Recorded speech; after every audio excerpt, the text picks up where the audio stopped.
అనుకోని రీతిగా మా అమ్మగారికి ఒక మరణకరమైన వ్యాధి వచ్చింది. ఆమెకి మరణకరమైన వ్యాధి రావటం, ఆ వ్యాధి వచ్చినప్పుడు మరి ఆమె ఎంతో దేవుళ్ళు ప్రార్థించింది, ఎన్నో మందులు వాడింది, అయినా కానీ ఆమెకు తగ్గలేదు. ఎట్లాగో పాస్టర్ గారు వచ్చి దేవుని నమ్ముకోమని చెప్పినప్పుడు మరి ఆమె ప్రభువుని నమ్ముకోవటం, ఆమె ప్రార్థన చేసుకోవటం, వచ్చి రాని ప్రార్థన తెలియదు కదా, అన్నిలో ఏం చేస్తాం, ప్రార్థన, వచ్చి రాని ప్రార్థన చేయటం వల్ల వెనువెంటనే ఆమె వ్యాధి నుండి దేవుడు విడిపించాడు. కొట్టండి చప్పట్లు. హల్లెలూయా. బాగా గమనించండి, మేము ఫస్ట్ నుంచి క్రిస్టియన్స్ అన్న వాళ్ళు గట్టిగా ఉండలేరు. వాళ్ళు గట్టిగా ఉండలేరు, అన్నిలుగా ఉంటారు. చూసావా, వాళ్ళు ప్రభువును పట్టుకున్నారంటే వదలరు. చెప్పండి హల్లెలూయా. కనుక మమ్మ ప్రభువును పట్టుకొని, మా గ్రామంలో అమ్మగారు ఒక్కటే ప్రభువుని నమ్ముకుంది. తర్వాత అమ్మగారు చాలా కష్టాలు పెట్టారు, చాలా బాధలు పెట్టారు ఆ గ్రామంలో. యేసు ప్రభువుని వద్దు, విడిచిపెట్టమని, ప్రాణం పైన వదలని చెప్పి. ఎందుకో తెలుసా, ఒకప్పుడు ఆ మరణము దగ్గరకు వెళ్ళిన మనసి పోతే పోయింది ప్రాణం, నేను ఎట్లా చనిపోయేదాన్ని, ఆ ప్రాణాన్ని నా దేవుడు నిలబెట్టాడు. కొట్టండి చప్పట్లో. ఈరోజు మన వాక్యం విన్నాం కదా, ఎక్కడికి రావాలో మనం దేవుని దగ్గరకు రావాలి. దేవుని దగ్గరకు వచ్చిన వారు నిత్య జీవం కలిగి ఉంటారు. దేవునికి స్తోత్రం. హల్లెలూయా. నిత్య జీవం కలిగి ఉంటారు. కనుక మమ్మ దేవుని దగ్గరకు వచ్చింది, ఆమెను దేవుడు బ్రతికించాడు. చెప్పండి హల్లెలూయా. అలాగ మా అమ్మగారు ప్రభువులోకి వచ్చాక మా కుటుంబం అంతా మారిపోయింది. తర్వాత నేను సేవకున్నయ్యాక ఆ గ్రామం అంతా మారిపోయింది. కొట్టండి చప్పట్లో. హల్లెలూయా. మా అమ్మగారు పిలిచారు, అయ్యా ఈ గ్రామంలోకి రయ్యాను అని పిలిస్తే వెళ్ళాను. ఆ గ్రామం అంతా కూడా మారిపోయింది. మొత్తం ప్రభువుని నమ్ముకొని ఎంతోమంది అందరూ బాప్తీసాలు పొందారు. కాబట్టి జక్కయ్య ఎక్కడికి వచ్చాడు చెప్పండి, దేవుని దగ్గరకు వచ్చాడు. ఎందుకు వచ్చాడు, ఆయనకు ఒక కోరిక కలిగినది. ఏం కోరిక కలిగింది, సినిమాకు పోవాలని కాదు, కోలాటం చూడాలని కాదు, డిస్కో డ్యాన్స్ వేయాలని కాదు. ఏం కోరిక కలిగింది, ఒకసారి ప్రార్థన పెడితే అందరూ యవనస్తులు పిల్లలు వచ్చి కూర్చున్నారు. కూటం అంతా అయిపోయింది. అందరూ వెళ్తూ ఉన్న సమయాల్లో పెద్దోళ్ళు, ముసలోళ్ళు కర్ర పట్టుకొని పరిగెత్తుకుంటూ వస్తున్నారు. ఈ సమయంలో ఎందుకమ్మా వస్తున్నారంటే, ఊరుకోయా ఇక్కడ డ్యాన్స్ పార్టీకి ఉంది కానీ ఇప్పుడు అన్నారు. మన వాళ్ళు చేసే పనులు ముందేం పెడతారు చెప్పండి, ప్రార్థన కదా, ప్రార్థన కూటము, ప్రార్థన, వాక్యం ఉంటుంది. తర్వాత ఇంకా ఏముంటుంది, ఇంకా తెల్లవారుదలు డ్యాన్స్ ఉంటుంది. అవి చూస్తానికి వస్తున్నారు వాళ్ళు. వాళ్ళకి ఏం కోరిక ఉందంటే డ్యాన్స్ చూడాలని కోరిక ఉంది ఆ పెద్దవాళ్ళకి. నేను చాలా బాధపడ్డా. నేను తర్వాత చర్చిలోకి వెళ్ళి ఏడ్చి ప్రార్థన చేసి పాస్టర్ గారికి చెప్పాను, ఏమంటే ఇప్పుడు దాకా మనం ప్రార్థన పెట్టాం, దేవుని గురించి మనం చెప్పాం, తర్వాత ఈ డ్యాన్స్ పార్టీ ఏందండి సంఘంలో. అప్పుడు నేను విశ్వాసం, నేను ఎదురు తిరిగి మాట్లాడాను, నేను తప్పండి చేయకూడదు అది అని చెప్తే ఆ పాస్టర్ గారు అప్పుడు సంఘంతో చెప్పాడు, మీరు ఈసారి కానీ డ్యాన్స్ పార్టీ పెడితే నేను రాను. కొట్టండి చప్పట్లు. హల్లెలూయా. అది మొదలుకొని నేటి వరకు డ్యాన్స్ పార్టీ తీసేశారు. చెప్పండి హల్లెలూయా. ఎన్ని సంవత్సరాలు వాళ్ళు, 20 సంవత్సరాల నుంచి జరిపించుకుంటూ వస్తున్నారు. ఎన్ని సంవత్సరాల నుంచి, 20 సంవత్సరాల నుంచి జరిపించుకుంటూ వస్తున్నప్పుడు నేను ఎప్పుడైతే పాస్టర్ గారితో నేను ఎదురు తిరిగి మాట్లాడానో, ఎందుకు మాట్లాడాను, చెడు గురు నుంచి. చెడు జరుగుతున్నప్పుడు మనం ఏం చేయాలి, మాట్లాడాలి. ఏమా, సంఘములో చెడు జరుగుతున్నప్పుడు మాట్లాడాలి. సంఘములో చెడు జరుగుతుంది, సజీవుడైన దేవుణ్ణి, జీవం కలిగిన దేవుణ్ణి, సర్వశక్తిమంతున్న దేవుణ్ణి, పరిశుద్ధుడు ఆయన. ఎవరైనా పరిశుద్ధుడు.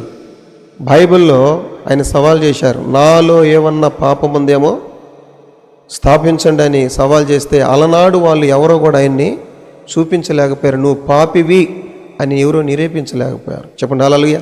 అంత పరిశుద్ధమైన దేవుణ్ణి మనం ప్రకటన చేస్తూ ఆరాధిస్తున్నప్పుడు అలా తర్వాత సాతాను కార్యక్రమం పెట్టడం మంచి పద్ధతి కాదు కదా. కనుక ఇట్లాంటి కార్యక్రమాలు సంఘములో ఉండకూడదు. కనుక జక్కయ్యకి ఒక కోరిక కలిగింది. ఏం కోరిక కలిగిందంటే, నేను యేసును చూడాలి. చెప్పండి హల్లెలూయా. నేను యేసును చూడాలి కనుక చాలా కోరికతో వచ్చాడు. కానీ ఆయన చూడలేకపోయాడు. ఎందుకో తెలుసా? తనకున్న పొట్టితనం వల్ల. తనకేం కలిగింది చెప్పండి? పొట్టివాడైపోయాడు. తన శరీరము తనను యేసును చూడనీయకుండా బలహీనపరిచింది. ఈ రోజున మనల్ని కూడా యేసును చూడనీయకుండా, యేసు దగ్గరికి వెళ్ళనీయకుండా మన శరీరం మనల్ని బలహీనపరుస్తుంటుంది. బలహీనపరిచే దయ్యమా, యేసు నామములో గద్దిస్తున్న పో అని మనం గద్దించాల. ఏంటిదా దయ్యం తెలుసా? ఏం ప్రార్థన జరుగుతుందిలే, కొంచెం శరీరం బలహీనంగా ఉంది, పండుకుందాం ఏమా, లేదా కొంచెం తిందాం, లేదా కొంచెం టీవీలు వస్తున్నాయి కదా సీరియల్ చూద్దాం, లేదా కొంచెం ముచ్చట్లు ఆడుకుందాం. ఇట్లా మన శరీరము దేవుని దగ్గరికి పోనీకుండా ఏం చేస్తాడు? మన శరీరము పక్కింటోళ్ళు ఎదురింటోళ్ళు కాదు. ఎవరు నిన్ను బలహీనపరిచేది? చెప్పండి అమ్మా, ఎప్పుడైనా బలహీనపరిచిందా?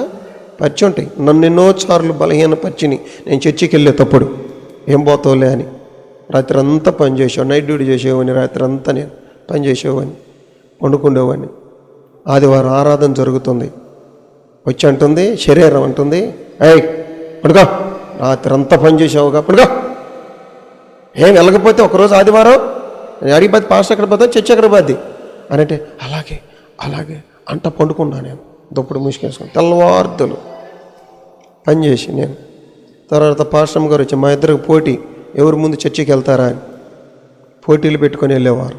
అర్థమైందా? ఆమె వచ్చి, ఎందుకంటే ఆమె నిడిచిపెట్టి వెళ్ళిపోతాను నేను చర్చికి, ఉన్నాను, వస్తావా రావా, ఇప్పటికైనా అంతే, సేవలో కూడా కూటానికైనా కానీ మేము కూటానికి వెళ్ళినప్పుడు వస్తావా రావా అంటాం, వెళ్ళిపోతూనే ఉంటాం, పరిగెత్తుకుంటూ వస్తూ ఉంటాం.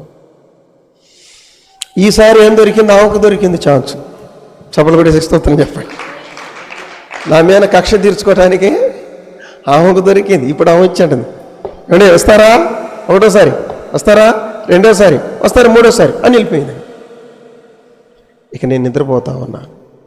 అప్పుడు అంటున్నాను ప్రభుతో అంటున్నాను, ప్రభా నేను రాత్రంతా కష్టపడ్డాను ప్రభా, నిన్ను లెగను, నా శరీరం బలహీనత అయిపోయింది, నేను రాలేను అంటాను అని పండుకున్నాను. వెంటనే దేవుడు నాకు ఒక దర్శనం ఇచ్చాడు. చప్పలు కూడా స్తోత్రం చెప్పాడు. రాబోయే కాలాలలో నేను చెయ్యలేనిది ఒక భయంకరమైన పని, నా చేతగాని పని, నా వల్ల కాని పని దేవుడు చేసి చూపించాడు. చప్పట్లు కూడా స్తోత్రం చెప్పాడు. అప్పుడు యేసయ్య పాదాల మీద పడి నేను ప్రభువుని బతిమలాడుకుంటున్నాను, ప్రభువా ఈ పని ఎలా చేశావు, ఇలాంటి టైంలో నువ్వు ఎలా చేశావు నాయన అంటే, నీకు చేయకపోతే నేను ఎవరికి చేస్తాను ఆయన, నువ్వు నా బిడ్డవు కదా అన్నాడు. చెప్పండి హల్లెలూయా. ఇంత గొప్ప దేవుణ్ణి, ఇంత సహాయం చేసిన దేవుణ్ణి నేను ఈ శరీరం బలహీనత గుండా నేను ఉండాలా అని ఆ దుప్పటి ఒక్కటే తనుదన్నాను. లెగిసి అక్కడ పడిపోయింది. బావు దగ్గరికి వెళ్ళాను, ఆయన ముంచి నెత్తుని పోసుకున్నాను, బట్టలు వేసుకొని వెళ్ళిపోయాను. చప్పలు కూడా స్తోత్రం చెప్పండి. ఏమి వెళ్ళి అలాగ వెళ్ళింది, అలా కూర్చుంది అంటే నేను వెళ్ళిపోయాను. కనుక ఏం చేస్తుంది ఇప్పుడు చెప్పండి? దేవుని దగ్గరికి పోనీయకుండా మన శరీరం మనల్ని బలహీనపరుస్తుంది. ఎన్నో మార్లు ఎన్నో సార్లు మీ శరీరం మిమ్మల్ని బలహీనపరిచి ఉండొచ్చు. చెప్పండి హల్లెలూయా. దేవుని దగ్గరకు పోనీయకుండా ఎంతోమందిని బలహీనపరుస్తుంది శరీరం. అందుకని ఈ శరీరాన్ని ఏం చేయాలి తెలుసా? పౌలు అంటున్నాడు, మెలగొట్టుకుంటున్నట్టున్నాడు. కొట్టండి చప్పట్లో. శరీరాన్ని ఏం చేయాలి చెప్పండి? మెలగొట్టాలి దీన్ని. ఇది మెలగొడితే ఏమైద్ది? లోబడిద్ది. ఎవరికి లోబడిద్ది? ఆత్మకు లోబడిద్ది. మనలో 3 ఉంటాయి. ఏంటి చెప్పండి? 1 ప్రాణము, 2 శరీరము, 3 ఆత్మ. ఏం కలిగి ఉన్నాం మనం అంటే ప్రాణ ఆత్మ శరీరము కలిగిన వారు. చప్పలు కూడా స్తోత్రం చెప్పండి. ఈ శరీరము ఆత్మతో గొడవ పడుతూ ఉంటుంది. ఏం చేస్తా చెప్పండి? గొడవ పడుతుంటుంది. రెండిట్లు గొడవ. శరీరం మాటింటే ఎక్కడికి వెళ్తావు? నరకానికి పోతావు. ఆత్మ మాటింటే ఎక్కడికి వెళ్తావు? పరలోక రాజ్యం వెళ్తాం. చెప్పండి హల్లెలూయా. కనుక జక్కయ్యను కూడా శరీరం బలహీనపరిచింది. దేనికి బలహీనపరిచింది? జక్కయ్యకు ఒక కోరిక ఉంది. ఏం కోరిక ఉంది? యేసును చూడాలి. చూసారా? యేసును చూడాలని గట్టి కోరిక ఉంది, కానీ శరీరం ఏం చేసింది?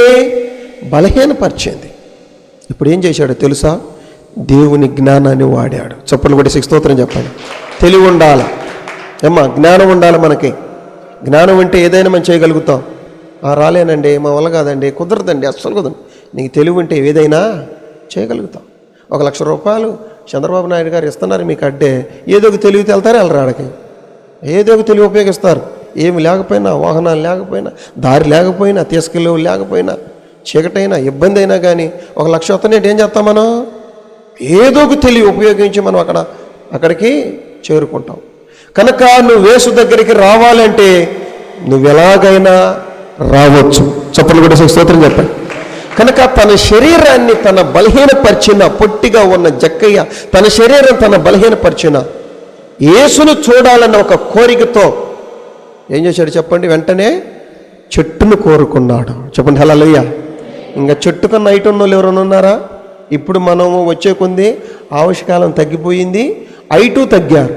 అలా కాలాలు అట కాదు, చాలా హైట్ ఉండేవాళ్ళు, 6 అడుగులు పైనే ఉండేవాళ్ళు మనుషులు, తెలుసా? ఆవశ్యకుడు పెచ్చు.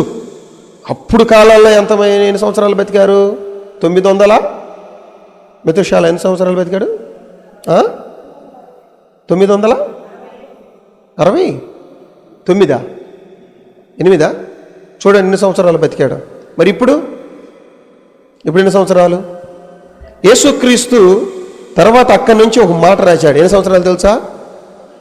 బలం ఉంటే 70 సంవత్సరాలు, అధిక బలం ఉంటే 80 సంవత్సరాలు. 80 సంవత్సరాలకు వచ్చేసింది అనమాట. ఇప్పుడు ఎంత వచ్చిందో తెలుసా?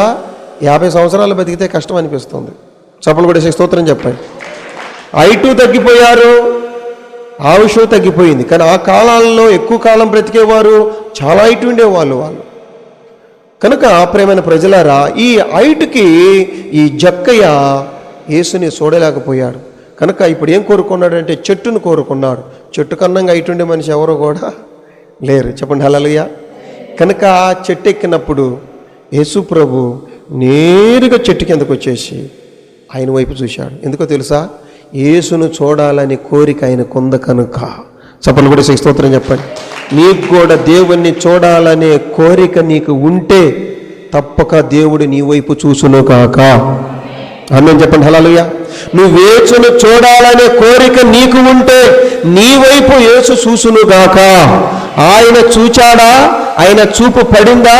ఆయనని స్కాన్ చేశాడా? నీ లైఫ్ మారిపోయినట్టే. చెప్పండి హల్లెలూయా. నీ కుటుంబం మారిపోయినట్టే, నీ జీవిత చరిత్ర మారిపోయినట్టే, నీ బతుకు మారిపోయినట్టే. యేసు ఎప్పుడైతే జక్కయ్యను చూశాడో జక్కయ్య జీవితం మారిపోయింది. అంతకుముందు జక్కయ్యది భయంకరమైన జీవితం, ఇలుగులేని జీవితం. దారిని వెళ్తూ ఉంటే నమస్కారం సార్ అంటారు, పక్కకు పోయినాక వీడితో బతుక ఈ పొట్టుడిది, ఈడు బతుకుతున్న కుక్క బతుకుతుంది అని తిట్టుకుంటున్నారంట అందరూ. దూషించేవాళ్ళు జక్కయ్యని. వీడు ఘోరమైన పాపీడు. ఎందుకు పాపీడు? ఏం చేసేవాడు? ఆయన పన్ను కట్టించుకునేవాడు. చుంకం అనే పన్ను, బిల్ కలెక్టర్ అన్నమాట. పన్ను కట్టించుకునేవాడు. గవర్నమెంట్ రాజుగారు పన్ను 100 రూపాయలు కట్టించమని ఆయనకి ఇస్తే దాని పక్కన 100కి ఎన్ని సున్నాలు ఉంటాయి? 2 ఉంటాయి కదా, పక్కన ఇంకో సున్నా పెట్టేవాడు. ఇప్పుడు ఎంత అయింది? 1000 కట్టించుకునేవాడు. చూసారా? 100 కట్టించుకోమని చెప్తే పక్కన ఇంకొక సున్నా పెట్టి 1000 కట్టించుకునేవాడు. అక్రమంగా దోసుకునేవాడు. అందుకని యేసయ్య వెళ్ళినప్పుడు ఒక మాట అంటారు, ఎవరి కాడైతే నేను అక్రమంగా తీసుకున్నానో, మోసకరంగా తీసుకున్నానో వాళ్ళకి నేను ఎంత ఇస్తాను? 4 అంతలు చెల్లిస్తాను. చప్పట్లు కొట్టేసి స్తోత్రం చెప్పండి. ప్రజలు ఆశ్చర్యపోయారు. అరే ఈ పిసినారోడు, ఈడంత పాపాత్ముడు, ఈడంత దుర్మార్గుడు, పీక్కు తినేవాడు, ఇలాంటి వ్యక్తికి ఇంత మంచి మనసు వచ్చిందా?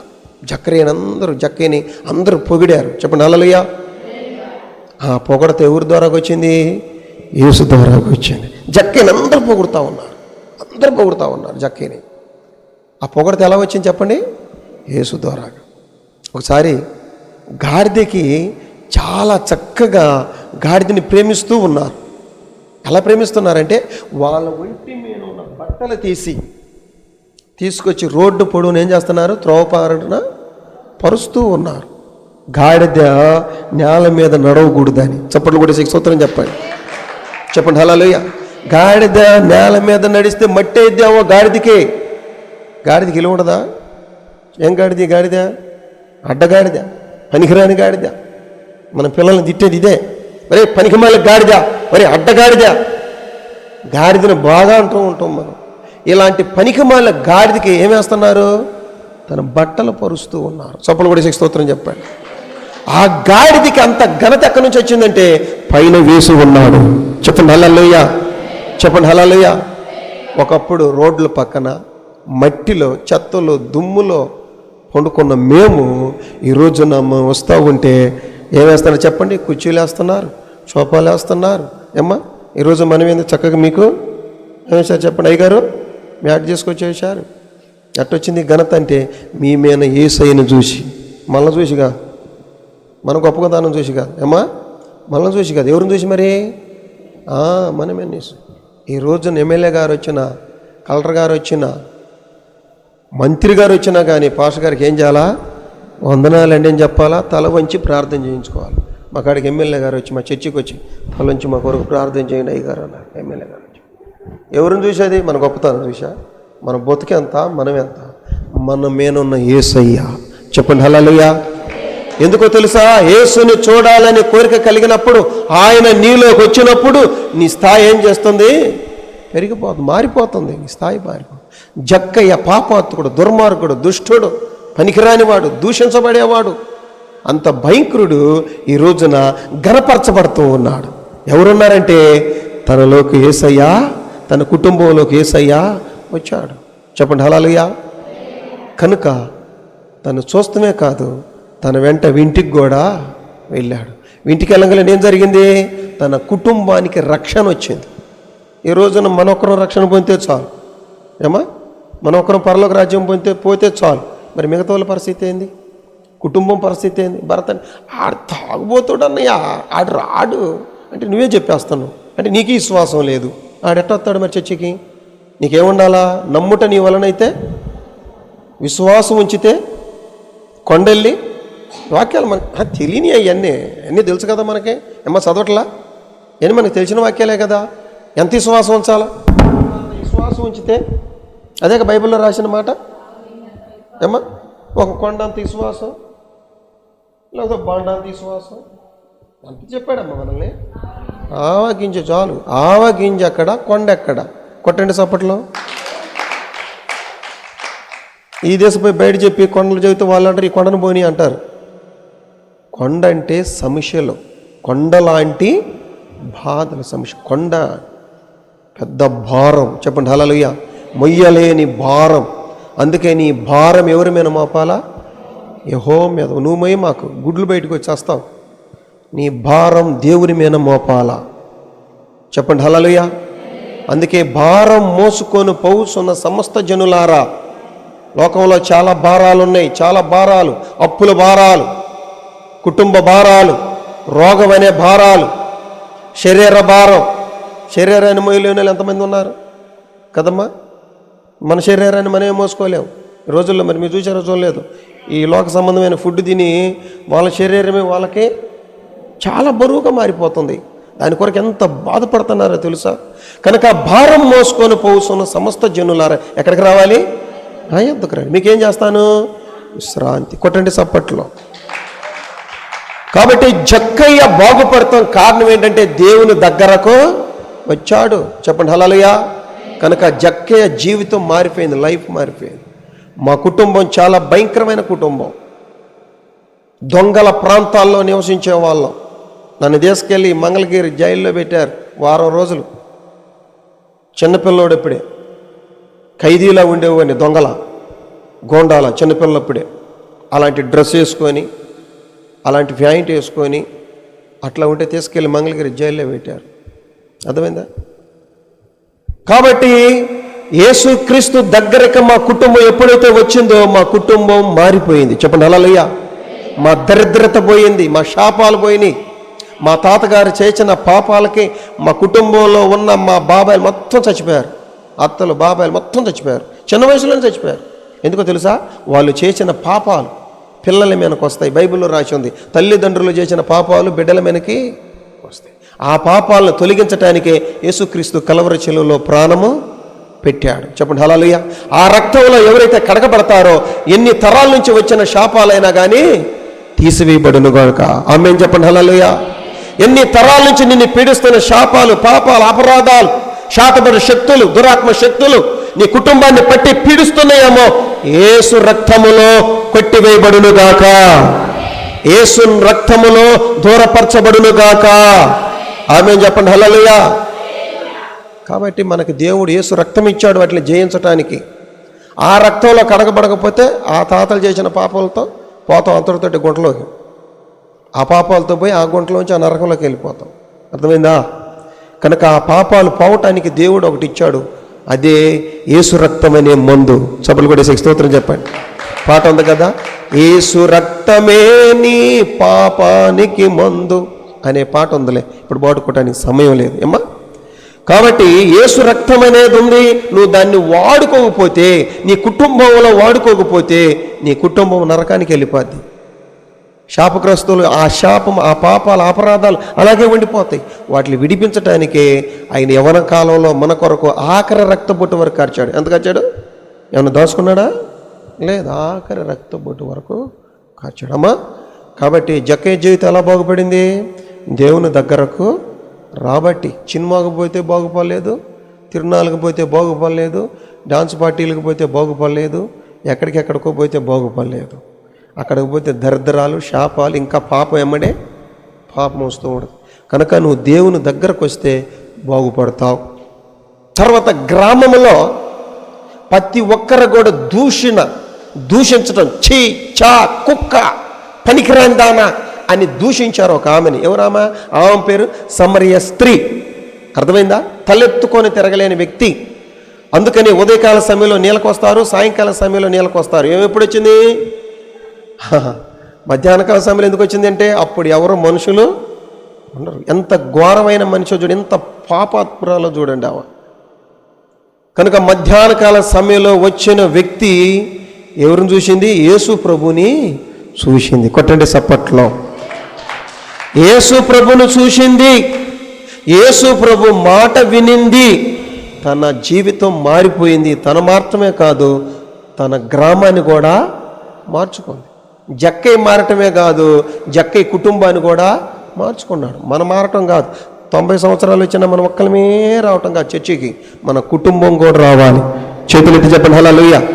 అందుకే యెహోషువ అంటాడు, ఒకరి సంగతి నాకు అనవసరం, నేనైతే చెప్పండి నేనును నా ఇంటి వారును దేవుణ్ణి మేము ఆరాధిస్తాం. చప్పలు కూడా స్తోత్రం చెప్పండి. కనుక మనము మారాలి, మన కుటుంబం మారాలి, మన గ్రామం మారాలి, మన ప్రాంతం మారాలి, మన దేశం మారాలి, మన ప్రపంచం మారాలి. చెప్పండి హల్లెలూయా. ఆ మార్చబడటానికే దేవుడు నిన్ను పిలిచి ఉన్నాడు, నిన్ను వెన్నుకున్నాడు, నిన్ను దేవుని దగ్గరకు తీసుకొచ్చాడు. ఆయన రక్తం నీకు ఇచ్చాడు, ఆయన శరీరం నీకు ఇస్తూ ఉన్నాడు. ఆయన అమూల్యమైన రక్తం, శరీరం, పరిశుద్ధమైన రక్తం, శరీరం నెల నెల నువ్వు తీసుకుంటూ ఉన్నావు. నీలో ఉంటుందా రక్తం, శరీరము. కనుక దాన్ని ద్వారాగా నువ్వేం చేయాలి? నీ కుటుంబాన్ని నువ్వు మార్చుకోవాలి. చెప్పండి హల్లెలూయా. కనుక ప్రేమైన ప్రజలారా, జక్కయ్య సామాన్యుడు కాదు, సమరేశ్వరి సామాన్యురాలు కాదు, ఇంకా చెప్పుకుంటూ పోతే బైబిల్లో చాలామంది ఉన్నారు. వీళ్ళు బాగుపడతాం కారణం ఏందో తెలుసా? దేవుని దగ్గరకు వచ్చారు. దేవుని దగ్గరకు వచ్చి చెడిపోయిన వారు ప్రపంచంలో ఎవరో కూడా లేరు. చెప్పండి హల్లెలూయా. దేవుని దగ్గరకు వచ్చి బాగుపడిన వారు ఎంతోమంది ఉన్నారు. కనుక సాక్ష్యం మేమే. ఒకప్పుడు దరిద్రంలో, శాపములు, అపరాధాల్లో మా తాత చేసిన పాపాలు, శాపాలు. ఏంది మా తాత చేసిందంటే, మా అవ్వని, మా నాయనమ్మని ఆయనే స్వయంగా కొట్టి చంపి బావిలో పడేశాడు. ఆ శాపము, ఆ పాపం మా కుటుంబానికి అరులుకొని ఒక్కొక్కడు గుట్టలు సస్తూ వస్తున్నారు. మొత్తం మా కుటుంబం నిలబడింది. ఎందుకో తెలుసా? మా నాన్న, మమ్మ యేసు రక్తంలో కడగబడ్డారు. కొట్టండి సపర్లు హల్లెలూయా. తర్వాత మేమందరం కూడా యేసు రక్తంలో కడగబడ్డాం. అందుకే వెంటనే మా పిల్లలకు కూడా అందరూ మా కుటుంబంలో మేము అంతమంది యేసు రక్తంలో కడగబడ్డాం. చెప్పండి హల్లెలూయా. మా కుటుంబమే మీకు సాక్ష్యం. మీరే నాకు భూమి మీద సాక్షులని దేవుడు చెప్తున్నాడు. మన కుటుంబం ఒక సాక్షిగా నిలబడాలా. నువ్వు వచ్చి ఏదైనా పాట పాడతావు, ఏదైనా సాక్ష్యం చెబుతావు, వెంటనే ఇంత బోతుగా దీని భర్తే మారలేదు, దీని కొడుకే మారలేదు, దీని కోళ్ళే మారలేదు, దీని కూతురే మారలేదు, ఏమొచ్చి మనకు చెప్పే అంటారా అనరా? ఇదే మనకు తెలియని విషయమా? వెంటనే ఎవరిని పొడుస్తారు? చెప్పండి, మనలే. ఎందుకు సాక్ష్యాలు చెప్తుందండి, పాటలు పాడుతుందండి. ఏం కుటుంబం మారిందా? ముందు నీ కుటుంబాన్ని మార్చుకోమ్మా. అందుకని ముందు ఏం చేయాలి? మన కుటుంబాన్ని మార్చుకోవాలి. చప్పట్లు కూడా స్తోత్రం చెప్పండి. ఇంట్లో చల్లనివాడు చెప్పండి అమ్మా, ఎక్కడ చల్లాలా? ఇంట్లో చల్లనివాడు కనుక ముందు మన కుటుంబాన్ని మార్చుకోండి. మన కుటుంబాన్ని దేవుని సన్నిధికి తీసుకురండి. దేవుని రాకడ సమీపించబడింది, ప్రభు త్వరలో వస్తున్నాడు. ఇది ఎప్పటి నుంచో వింటున్నాం, లే సార్ మాకు ఎందుకు చెప్పి భయపెడతారంటారా? నో, అవన్నీ ఏమో కానీ ఇప్పుడు ఇది సత్యం. చెప్పండి హల్లెలూయా. కనుక మన కుటుంబాన్ని ఇంకా మారకపోతే కుటుంబాలు మార్చుకోండి. పక్కింటి వాళ్ళు మార్చండి, ఎదిరింటి వాళ్ళు మార్చండి, చేతనైన కాటికి చెప్పండి. ఏమ్మా, సమరీ స్త్రీ తను ఒకటే మారింది, ఊరుకుందా? అసలు తలెత్తుకూడదావా? అసలు వీధిలోకి వెళ్ళేదా? ఎవరితో మాట్లాడేదా? మధ్యాహ్నకాల సమయంలో గుట్టుగా రావటం, నీళ్లు తీసుకోవటం, కష్టపడి ఆ నీళ్లు చేదుకోవటం, మళ్ళీ వెళ్ళిపోవటం, ఆ గుట్టు లేకుండా. మళ్ళీ ఇప్పుడు మధ్యాహ్నం వచ్చిద్దాం. ఎలాంటి వ్యక్తి ఎక్కడికి వెళ్ళింది? సమాజంలోకి పరిగెత్తింది. చప్పట్లు కూడా స్తోత్రం చెప్పండి.